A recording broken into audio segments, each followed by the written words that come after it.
Eh, yo no sé si desean, les doy 3 minutos a cada uno para que complementen sus alegatos. ¿Listo? Muchas gracias, doctor.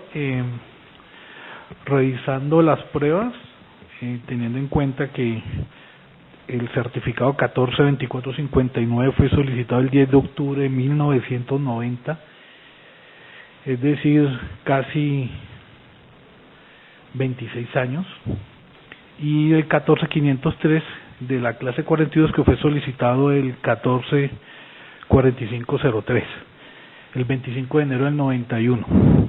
Ese, como puede observarse en la descripción de los servicios, habla de productos relacionados con el campo agropecuario, farmacéutico y veterinario. En ese orden de ideas, quiero ratificar lo manifestado en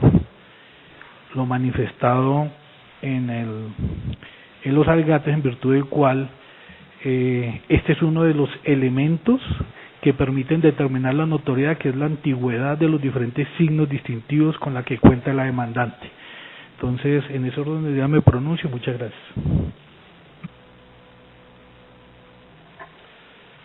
Señor juez, descorrida esta nueva prueba, vemos que no le aporta nada al proceso y desde el momento en que fue decretada también pensábamos lo mismo. Si nuestra defensa va encaminada a la caducidad, nada, agrega una marca y como lo dijimos en alegato, puede ser una marca desde el 1900, 1990, pero la caducidad corre independientemente de que los signos hayan sido concedidos y para lo que hayan sido concedidos con mucha anterioridad. No se puede dejar de lado que bajo esa normatividad y bajo la luz de la caducidad es irrelevante totalmente que las marcas sean para qué y que lleven 50, 60 o 70 años de registrada si no se ejerció la acción en su momento oportuno. Bueno, muchas gracias.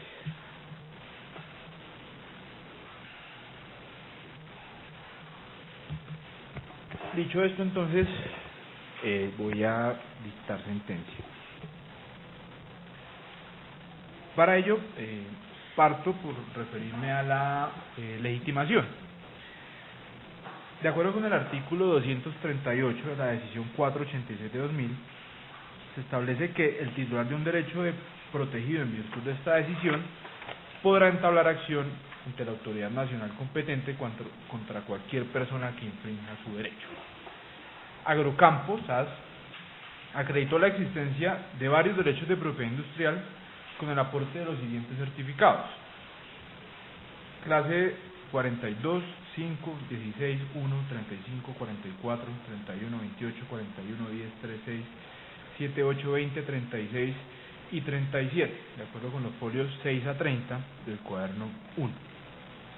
En ese orden de ideas, siendo Agrocampo SAS la titular de las marcas antes aludidas, se encuentra legitimada para iniciar la acción por infracción de derechos de propiedad industrial objeto del presente asunto. Es importante advertir que no se hará ningún pronunciamiento sobre la titularidad del nombre y enseña comercial de Agrocampo, teniendo en cuenta que las pretensiones de la demanda, especialmente aquellas que denominó consecuencialmente, se refieren a la infracción de la marca.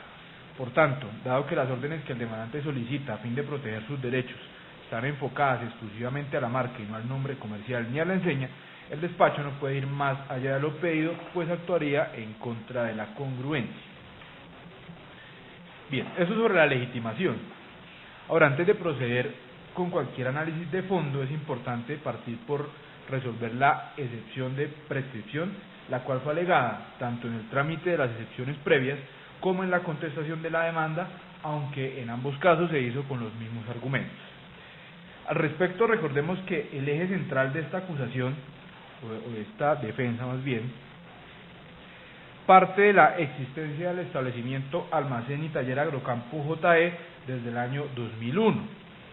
Pues bien, para efectos de resolver esta excepción, o estas excepciones de prescripción y caducidad, comienzo resaltando que hay una falta de claridad y hay imprecisión en la alegación.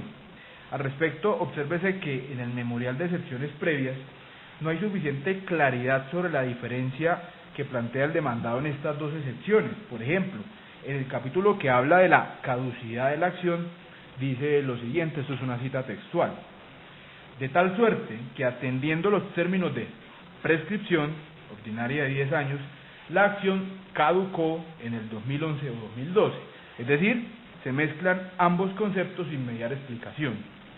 Además, en ambos casos, es decir, tanto en el capítulo que denominó caducidad y en el que denominó prescripción, se refiere al paso del tiempo de 10 años, frente a lo que tampoco se precisa diferencia. Y en línea con esto, vale la pena agregar que en el alegato de conclusión constantemente se hizo referencia a los términos de 2 y de 5 años contenidos en la decisión 486 de 2000, pero en el escrito de excepciones hace referencias al término de 10 años contenido en el artículo 2536 del Código Civil. Luego, la alegación hecha al día de hoy es completamente sorpresiva si se tiene en cuenta lo dicho al momento de contestar la demanda. Pese a lo anterior, es necesario proceder a resolver la solicitud haciendo las precisiones que sean necesarias. Pues bien, el término aplicable para la acción por infracción de derechos de propiedad industrial no es el de 10 años de la acción ordinaria establecido en el artículo 2536 del Código Civil, sino aquellos términos señalados en la decisión 486 de 2000, teniendo en cuenta que este es el marco especial que regula los asuntos sobre propiedad industrial. En este sentido, de acuerdo con el artículo 244 de la decisión comunitaria, la acción por infracción prescribirá a los 2 años contados desde la fecha en que el titular tuvo conocimiento de la infracción, o en todo caso, a los 5 años contados desde que se cometió la infracción por última vez. A su vez, el artículo 232 establece que la acción contra un uso no autorizado de un signo distintivo notoriamente conocido prescribirá a los 5 años contados desde la fecha en que el titular del signo tuvo conocimiento de tal uso, salvo que éste se hubiese iniciado de mala fe, en cuyo caso no prescribirá la acción. Esta acción no afectará la que pudiera corresponder por daños y perjuicios conforme al derecho común.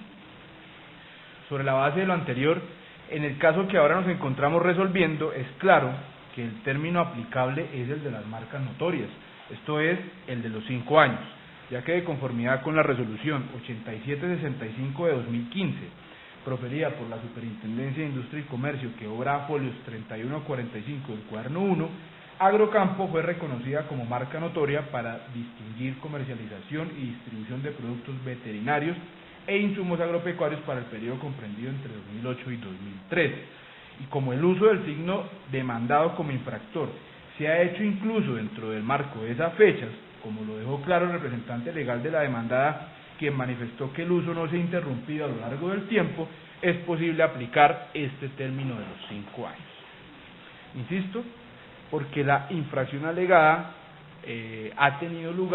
tuvo lugar, según lo dice la demanda, en el tiempo incluso que comprende la resolución que declaró la notoriedad de la marca, es decir, entre 2008 y 2013. Ahora bien, independientemente del momento en que la parte accionante haya conocido la infracción, lo cierto es que aún en el peor de los casos, la presentación de la demanda se hizo dentro de los 5 años previstos en la ley. Lo anterior básicamente por 2 circunstancias. La primera, si tenemos en cuenta que la sociedad demandada nació a la vida jurídica en octubre del año 2011, según se puede ver en su propio certificado de existencia y representación legal. Y la segunda, que la demanda fue presentada en agosto de 2015, es decir, menos de 4 años después de que naciera la persona jurídica, y en esa medida la demanda fue presentada dentro del término máximo otorgado por la ley. En ese orden de ideas, no es de recibo el argumento utilizado por la demandada, quien pretende que la prescripción se cuente desde la apertura del establecimiento de comercio, que según ella tuvo lugar en el año 2001, ya que esa interpretación carece de todo sentido, incluso desde un punto de vista lógico, pues es claro que si la persona jurídica no ha nacido, no es posible demandarla, y en esa medida no es posible reprochar al accionante dejar pasar el tiempo sin ejercitar las acciones en contra de una persona que ni siquiera existe. Ese argumento tal vez habría surtido utilidad si los demandados fueran las personas naturales que otrora fueron propietarios del establecimiento, pero en este caso la demandada es la persona jurídica Inversiones Giraldo David Sass, y frente a ella es que debe establecerse si se ejercitaron las acciones en tiempo o no. Descartada entonces la prescripción y la caducidad que se denominaron en la contestación, pasemos a analizar la infracción. Para ello va a tener en cuenta la precisión hecha por la demandante en su alegato de conclusión, cuando señaló que alegaba la infracción del artículo 226 de la decisión 486 de 2000. Según este artículo, constituirá uso no autorizado del signo distintivo notoriamente conocido el uso del mismo en su totalidad o en una parte esencial, o una reproducción, imitación, traducción o transliteración del signo susceptible de crear confusión en relación con establecimientos, actividades, productos o servicios idénticos o similares a los que se aplique. También constituirá uso no autorizado del signo distintivo notoriamente conocido el uso del mismo en su totalidad o en una parte esencial, o de una reproducción, imitación, traducción o transliteración del signo, aun respecto de establecimientos, actividades, productos o servicios diferentes a los que se aplica el signo notoriamente conocido, o para fines no comerciales, si tal uso pudiese causar alguno de los siguientes efectos: riesgo de confusión o de asociación con el titular del signo o con sus establecimientos, actividades, productos o servicios, daño económico o comercial injusto al titular del signo por razón de una dilución de la fuerza distintiva o el valor comercial o publicitario del signo, o aprovechamiento injusto del prestigio o del renombre del signo. El uso podrá verificarse a través de cualquier medio de comunicación, incluyendo los electrónicos. Eso es lo que dice la norma. Es así como esta norma habilita al titular de la marca notoria a oponerse al uso no autorizado de la misma, aspecto que en primera medida hace necesario la verificación del uso que se aduce infractor. Al respecto, de conformidad con las facturas que aparecen a folios 51 y 52 del cuaderno 1, así como de la fotografía que se observa a folio 53 del mismo cuaderno, la sociedad demandada utiliza en el desarrollo de su actividad comercial la expresión almacén y taller Agrocampo JE. Igualmente, durante el interrogatorio de parte, la accionada reconoció que identifica su establecimiento de esa forma. Dicha expresión ha sido utilizada en la identificación del establecimiento en el que se comercializa lo siguiente: motocicletas, sus partes, piezas y accesorios, artículos para la oficina y el hogar, artículos para el agro, aceites, centro de servicio técnico para motocicletas y motores, motorizados para el agro, motosierras, guadañas, motores de espalda, despiece de máquina, electrobomba, motobomba, generadores, productos consumibles como limas, centro de servicio para garantía postventa para ciertas marcas, camas, máquinas, televisores, sodas, joyas, neveras, equipos de sonido, venta de tornillos y tuercas, zapatos y bolsos de colegio. Dicha información se obtiene del interrogatorio de parte practicado. Por otra parte, el testigo Álvaro Ernesto Gaviria señaló que la demandada comercializa guadañas, motosierras, motos, repuestos de aceites, zapatos, ropa, electrobombas, motobombas, tornillos para bicicletas y motos y botas. El testigo Nain Enrique Condes expresó que la demandada comercializa motores, guadañas, aceites, motosierras, calzado, neveras, electrobombas, todo lo cual deja ver la diversidad de productos y servicios que se comercializan por parte de la sociedad demandada. Debe tenerse muy en cuenta que la demandada ha reclamado en este proceso estar haciendo uso de su expresión hace ya bastante tiempo. Esto técnicamente significa alegar un mejor derecho sobre la expresión por la vía de la existencia previa de un nombre o una enseña comercial, punto sobre el que vale la pena hacer varias precisiones teóricas. Acorde con el artículo 190 de la decisión 486, se entenderá por nombre comercial cualquier signo que identifique a una actividad económica, a una empresa o a un establecimiento mercantil. Por su parte, el artículo 191 de la misma norma señala que el derecho exclusivo sobre un nombre comercial se adquiere por su primer uso en el comercio y termina cuando cese el uso del nombre o cesan las actividades de la empresa o del establecimiento que lo usa. Estas normas son aplicables igualmente a las enseñas comerciales de conformidad con el artículo 200 de la norma comunitaria. El nombre comercial, igual que la enseña, están concebidos en el ordenamiento jurídico como figuras de gran importancia en el escenario del mercado, pues son intangibles cuyo valor principalmente proviene de la labor de posicionamiento y explotación hecha por su titular a lo largo del tiempo, siempre y cuando lo haya usado primero que los demás. Por tal razón, la decisión 486 de 2000 estableció la protección del nombre comercial y de la enseña como bienes inmateriales que sirven para identificar una empresa, una actividad económica o un establecimiento de comercio, lo cual debe protegerse siempre y cuando se use en el comercio.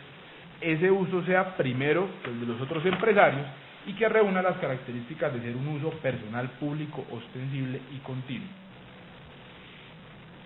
Teniendo en cuenta lo anterior, Este mismo despacho en otras ocasiones se ha pronunciado de fondo sobre la comisión de infracciones cuando se enfrentan el titular de una marca y el presunto titular de un nombre comercial, haciendo prevalecer el derecho que tiene quien ha hecho un primer uso. Es decir, que cuando el titular de la marca demanda a un supuesto infractor y éste demuestra ser titular de un nombre comercial por haber hecho un primer uso con las características antes señaladas, su derecho prevalece. Y en ese caso no hay lugar a considerar que se ha cometido una infracción. Esto se puede ver en el expediente 2015 140485 de José Luis Pardo Bejarano contra Hugo Orlando Hernández. En el presente caso, a pesar de que la persona jurídica demandada haya nacido en el año 2011, lo cierto es que el nombre comercial o la enseña como derechos de propiedad industrial pudieron haber nacido incluso antes que Inversiones Giraldo David, si es que alguien más se encontraba utilizándolos en las condiciones exigidas por la decisión 486 de 2000. En esa medida sería válido alegar el nacimiento de un derecho de propiedad industrial incluso desde el año 2001, cuando según la demandante y los testigos se llevó a cabo la apertura del establecimiento de comercio a través del cual, según la demandante, se comete la infracción. Sin embargo, en este caso la alegación resulta insuficiente, pues el demandado no acreditó el requisito medular para que se considere que ostenta la titularidad sobre nombre comercial o sobre una enseña comercial, esto es, haber hecho un primer uso antes del otorgamiento de la marca Agrocampo. Para sustentar lo anterior, debo remitirme a la respuesta dada por la Superintendencia de Industria y Comercio con ocasión de la prueba de oficio decretada por este despacho.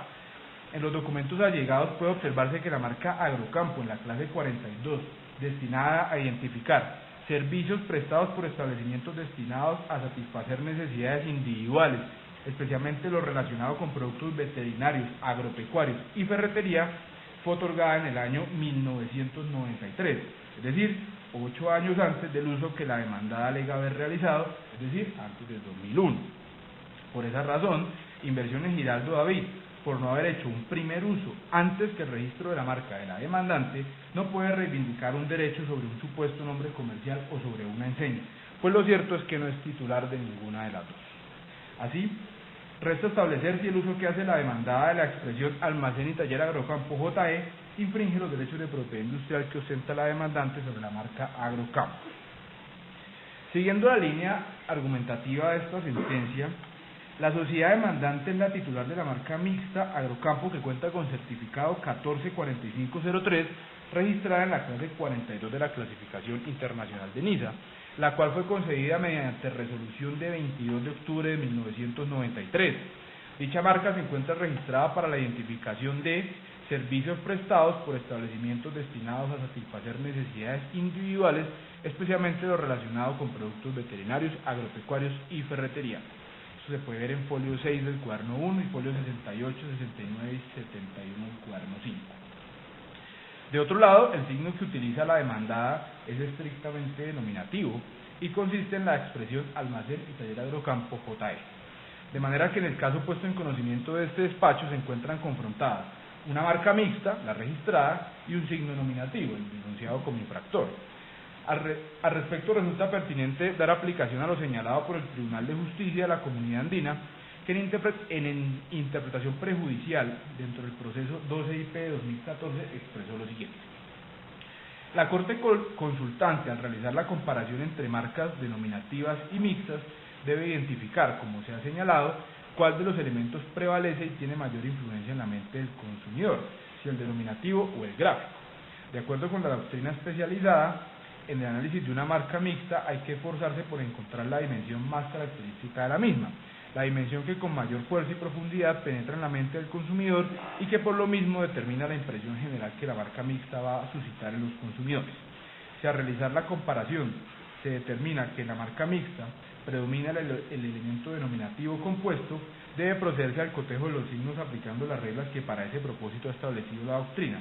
Y si por otro lado en la marca mixta predomina el elemento gráfico frente al denominativo, no habría lugar a la confusión entre las marcas, pudiendo éstas coexistir pacíficamente en el ámbito comercial hasta la cita del tribunal.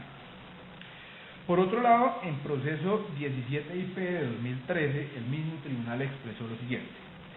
Por lo general, el elemento denominativo del signo mixto suele ser el preponderante, ya que las palabras causan gran impacto en la mente del consumidor, quien habitualmente solicita el producto o servicio a través de la palabra o denominación contenida en el conjunto marcado. Sin embargo, de conformidad con las particularidades de cada caso, puede suceder que el elemento predominante sea el elemento gráfico, que por su tamaño, color, diseño y otras características pueda causar mayor impacto en el consumidor. Hasta ahí la cita del tribunal.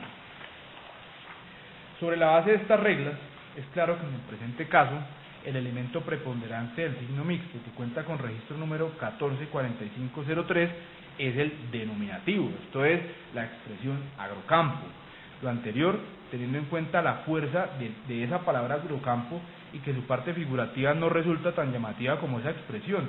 Por tanto, es perfectamente aplicable la regla general antes mencionada sobre el impacto que generan las palabras en la mente del consumidor. En este orden de ideas, la confrontación se debería realizar entre la expresión agrocampo por un lado y la expresión almacén y taller agrocampo JE. Sin embargo, las expresiones almacén y taller solamente cumplen una finalidad indicativa sobre el tipo de establecimiento, es decir, lo que hacen es indicar que ese establecimiento es un almacén y que además es un taller, aspecto que quedó suficientemente explicado a través de los testimonios y el interrogatorio de parte, en donde se pusieron en conocimiento la diversidad de productos y servicios que allí se comercializan. En ese orden de ideas, el verdadero elemento distintivo en el caso de la demandada corresponde a la expresión agrocampo JE, y por ello la comparación debe limitarse a las expresiones agrocampo de un lado y agrocampo JE del otro. Así las cosas, es apenas evidente que la expresión utilizada por la demandada en el desarrollo de su actividad comercial es casi idéntica a la marca agrocampo a la que se ha hecho referencia, pues su única diferencia es que se agregan las letras JE, las cuales carecen de fuerza distintiva frente a la palabra agrocampo, que debe decirse es la verdadera protagonista en el caso de las sociedades enfrentadas. Ahora bien, teniendo en cuenta que el registro ampara los servicios relacionados con productos agropecuarios y de ferretería, y que la demandada comercializa artículos para el agro, guadañas, motosierras, tornillos, entre otros productos para el agro y de ferretería, los consumidores están expuestos a un riesgo de confusión, teniendo en cuenta la casi exacta utilización de la expresión agrocampo y la comercialización de exactos servicios a los amparados por el registro, lo que podría llevarlos a adquirir los servicios que se comercializan en el establecimiento de la demandada con la idea equivocada de que se trata de agrocampo SAS. Por lo anterior, es posible que se configure la infracción establecida en el artículo 226 de la decisión 487 de 2000, antes mencionado, en relación con la clase 42. Pese a lo dicho en los alegatos, no se declarará la infracción sobre los registros de las clases 5, 35 y 37, teniendo en cuenta que no se observa que el demandado desarrolle actividades de las que amparan estos registros, sino específicamente lo que se pudo verificar en este proceso, con toda certeza, es que desarrolla las actividades amparadas por la clase 42. Verificada la infracción, hablemos de los daños. De acuerdo con lo que fue expuesto en el escrito de demanda, el daño sufrido por Agrocampo corresponde al precio que el infractor habría pagado por una licencia de la marca Agrocampo, folio 78 del cuaderno 4. Igualmente, para efectos de la cuantificación del perjuicio, se acogió al sistema de indemnizaciones preestablecidas. Antes de emitir un pronunciamiento de fondo en este aspecto, debe dejarse claro que quien eligió el sistema de indemnización preestablecida no tiene que probar la cuantía de daños y perjuicios causados por la infracción, sino que su tasación estará determinada por el juez. No obstante, el régimen de indemnizaciones preestablecidas únicamente libera de la carga de la prueba de la cuantía del daño, más no de la existencia del mismo, cuya carga sigue estando en cabeza de la demandante. Así las cosas, debe comenzarse por analizar si la demandante cumplió con la referida carga, para posteriormente estimar la cuantía de conformidad con los criterios establecidos en el decreto de indemnizaciones preestablecidas. Analicemos entonces los criterios contenidos en el artículo 243 de la decisión 486 de 2000, ya que uno de esos fue el que se alegó. Si observamos el mencionado artículo, el 243, podemos encontrar que su encabezado anuncia un listado de criterios para calcular los perjuicios, así lo llama, criterios. Dichos criterios se encuentran separados en 3 literales. El primero de ellos hace referencia al daño emergente y al lucro cesante, lo que nos permite concluir que cuando la norma utiliza la palabra criterios, a lo que está aludiendo es a tipologías de daño, que en el caso del literal A son los tradicionales que ya existían desde el Código Civil. Siendo esto así, es lógico que los demás criterios contenidos en los literales B y C también corresponden a tipologías de daño, que a pesar de no ser los que tradicionalmente se conocen, el legislador ha querido que lo sean. Por lo tanto, los beneficios obtenidos por el infractor, así como el valor de una licencia hipotética, son en sí mismos daños indemnizables en asuntos de especial relevancia, como los que tienen que ver con la protección de la propiedad industrial, pues insisto, así lo ha querido el legislador. Y se debe aclarar que tanto los criterios o daños más bien del literal A, como los del B y los del C, deben ser demostrados en todo caso, pues de ninguna manera se presume. Dicho esto, es claro que en este caso el demandante sufrió el daño que se alegó, pues la accionada hizo uso de la marca Agrocampo sin contar con ningún tipo de autorización por parte de su titular, aspecto que adicionalmente no fue desvirtuado dentro del proceso, pues la pasiva no probó que su uso estuviera cubierto por algún tipo de autorización.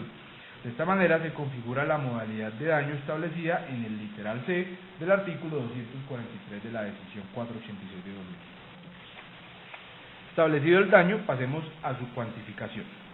Según el artículo 2.2.2.21.2 del decreto 1074 de 2015, norma vigente actualmente en materia de indemnizaciones preestablecidas, la indemnización puede ser equivalente a un mínimo de 3 salarios mínimos legales mensuales vigentes y hasta un máximo de 100 salarios mínimos legales mensuales vigentes por cada marca infringida. Así, en el presente caso, dado que se verificó la infracción de la marca que cuenta con el registro número 144503, se fijará una suma equivalente a 16 salarios mínimos legales mensuales vigentes para un total de 11.803.472 pesos. Lo anterior, debido a que, según el parágrafo del mismo artículo antes mencionado, para cada caso particular el juez ponderará y declarará en la sentencia que ponga fin al proceso el monto de la indemnización teniendo en cuenta las pruebas que obren en el proceso, entre otras la duración de la infracción, su amplitud, la cantidad de productos infractores y la extensión geográfica. Y dado que en este caso la infracción se ha prolongado durante toda la existencia de la sociedad demandada, se hace necesario aumentar el mínimo de 3 salarios establecido en la norma. Finalmente, en cumplimiento de lo previsto en los artículos 365 y 366, numeral 3 del Código General del Proceso, este despacho fijará las agencias en derecho correspondientes a la primera instancia del proceso a cargo de la demandada. Para eso se tendrán en cuenta las tarifas establecidas por el Consejo Superior de la Judicatura mediante acuerdo 1887 de 26 de junio de 2003, específicamente el numeral 1.3, según el cual se fija como cifra de las agencias hasta el 20% del valor de las pretensiones reconocidas o negadas en la sentencia, en este caso de las reconocidas. Así, se reconocerá a favor de la demandante el equivalente al 20% de las pretensiones reconocidas. Esto es la suma de 2.360.694 pesos. Antes de decir el resuelve de la decisión, voy a hacer una precisión sobre las pretensiones. Voy a reconocer las pretensiones de la demanda, pero sobre la pretensión 4.1 debo señalar que no es posible declarar la notoriedad en la forma solicitada, es decir, hacerlo en la parte resolutiva de la sentencia, pues la competencia del despacho se limita a la declaratoria de la infracción y el reconocimiento de los perjuicios ocasionados con ella.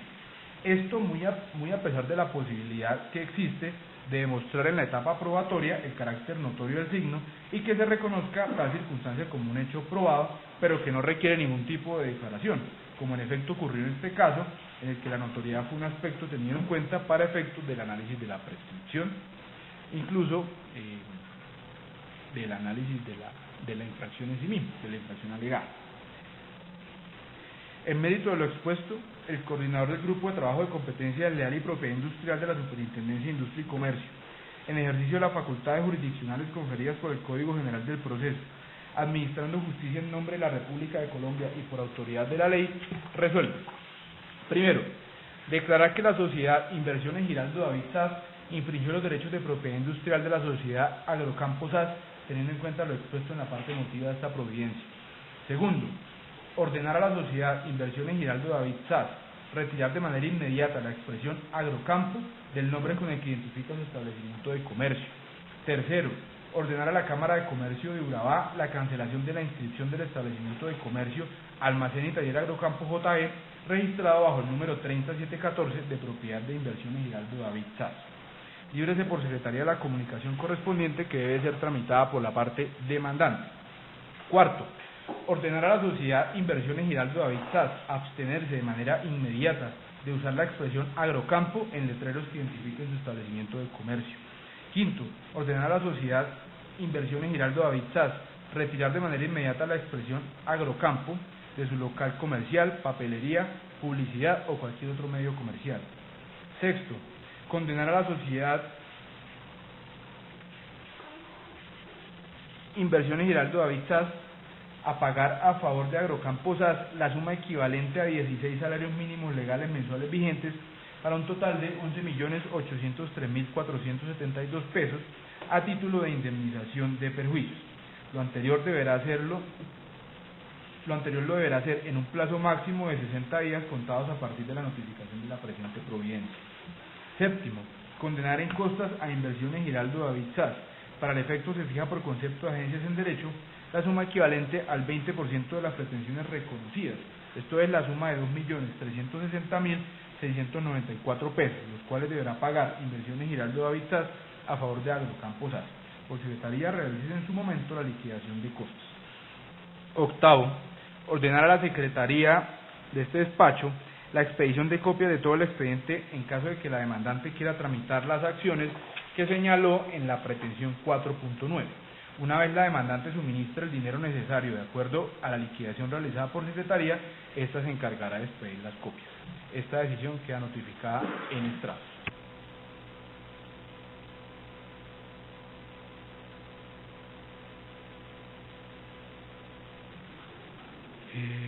No voy a recurrir, muchas gracias.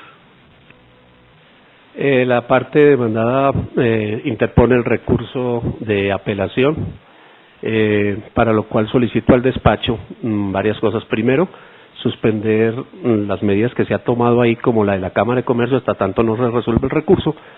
Y segundo, que se nos comunique cómo debe ser tramitada la apelación, ya que esto será efecto devolutivo y lógicamente el expediente no se requiere acá.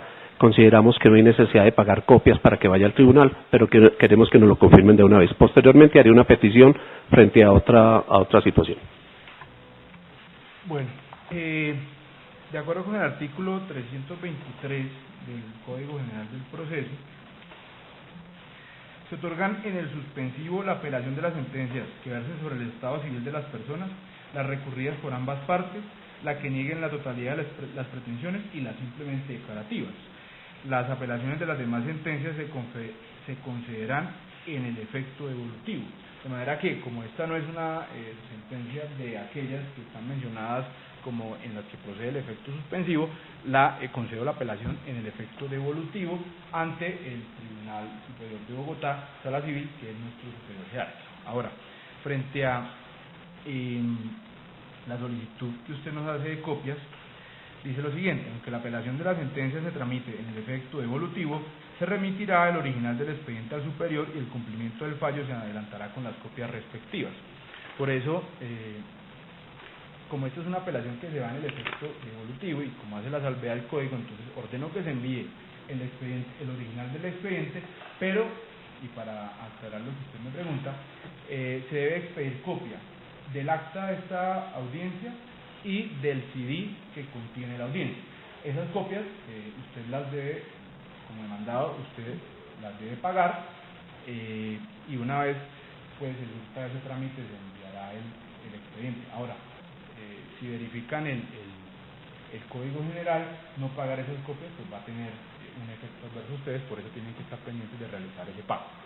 Señores, queremos que nos indique también que, como es una copia traída de acá, que la copia es simple o es autenticada, porque es importante para el caso.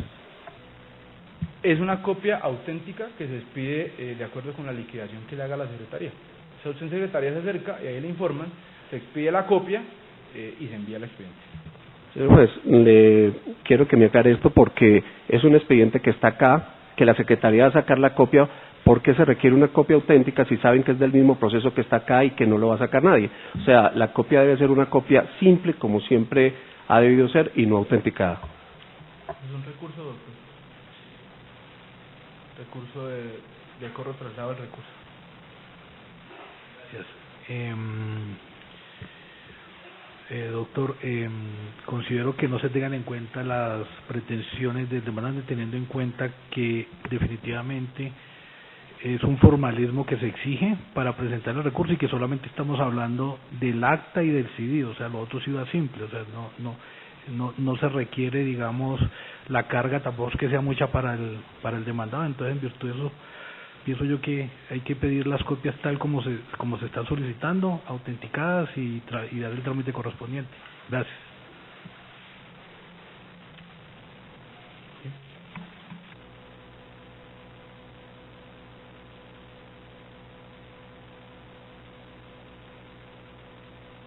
Lo que pasa es que la expedición es que si la entendí bien su recurso, usted dice que el expediente está acá, entonces porque no puede ser copia simple, pero es que la razón de expedir copias auténticas o simples no es que el expediente está acá. Lo que pasa es que para los efectos que se requiere dejar la copia, que es cualquier cumplimiento del fallo, pues ordeno que la copia que se expida sea una copia auténtica y no una copia simple, porque a lo mejor el demandante querrá adelantar algún tipo de trámite y para eso debemos tener la copia auténtica y no la copia simple. Por eso lo ordeno de esa forma. Insisto, solamente es el acta y el CD. Nomás ustedes deben acercarse a Secretaría a averiguar qué hay que suministrar para efectos de la expedición de las copias y hacerlo en el término que le señala el código. Me dijo que tenía otra solicitud. Sí, señor juez, yo quiero reiterar la solicitud acerca de las medidas cautelares. A pesar de que el fallo está en contra en este momento y de que va para apelación, es claro que la medida cautelar se tomó con base en una resolución del 2006 y usted mismo reconoció en el fallo que Inversiones Giraldo David estaba haciendo el uso desde el 2001 de la marca. Además, mínimamente lo reconoció desde el 2011. Usted dijo que era importante saber que Inversiones Giraldo David podía estar utilizando el nombre desde el 2001, luego dijo que desde el 2011, además que tomó la decisión de la medida cautelar con base en una resolución del 2006, que claramente era posterior al uso del nombre comercial, y además que cuando se tomó la decisión solamente se tuvo en cuenta 3 criterios. Uno era el mejor derecho que tenía el demandante, el otro era que tenía un registro y el otro era que se había evidenciado que se estaba utilizando. En ningún momento se habló de la mora y el daño que podía surgir y lógicamente de la inmediatez o la equidad.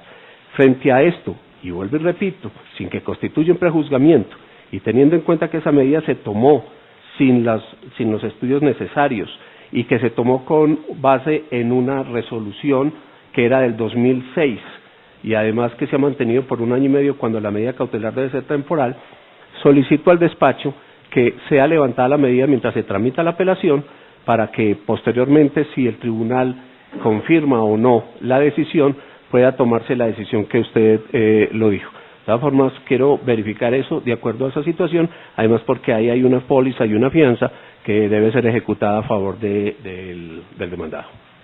Voy a rechazar de plano esa solicitud, yo no voy a resolver en este momento sobre medidas cautelares, es un proceso ya con sentencia.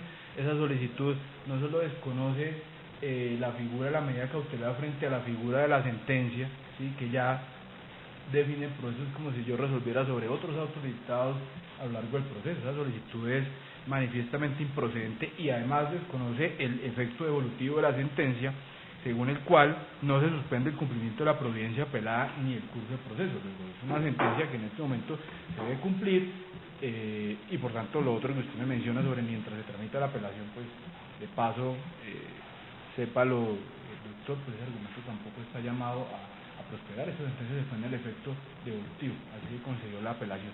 Por eso pues no, esa solicitud no es este momento ya para resolverla. Señor juez, me permito insistir porque no tiene que ver nada el fallo con la medida cautelar y lo ha dicho realmente la Corte en muchas partes. Yo no le estoy diciendo que modifique el fallo ni que lo haga. Si usted me va a rechazar la petición, dígale que es improcedente, pero no porque haya una sentencia, porque nada tiene que ver y porque va en contra de la sentencia. Las medidas cautelares corren paralelamente. Doctor, se la rechazo de plano. Y le reitero lo mismo que ya le dije.